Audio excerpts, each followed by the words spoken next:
Ano ba? Magandang buhay. Ako si Catherine Blanco, 40 years old. Actually, na-diagnose ako na wala pa namang final diagnostic. Pero may bukol ako sa likod na napakalaki na. Parang ganito nakalaki at yung parang mamoon siya. Alam mo yung pinakamalaking marshmallow binibenta? Yun na siya. So, nung pumasok ako dito sa Bonavita, una nag-try ako once a day lang, o minsan twice a day. So later on, after mga 3 weeks, nakita ko na nag-subside na yung bukol sa likod ko. As in, malaki. Parang pwede na siyang lagyan ng bra. Yeah. So after 3 weeks, parang nag-half na lang yung size niya. Yeah.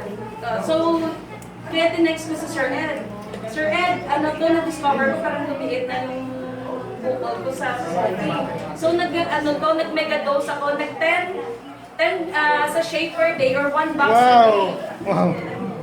Ngayon, actually andyan sa cellphone ko, kaya pwede kong pakita. Ito na ngayon, flat na siya. Ito na siya kalaki yung size niya. Yan. Tapos yung katulong ko, may 2 cysts sa breast. Oh, at malalaki na, ganito na malaki.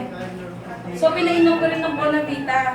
Ngayon, yung natira, isa na lang at parang munggo na lang kaliit, hindi mo na makapakit sa ng juice sa Bonavita coffee.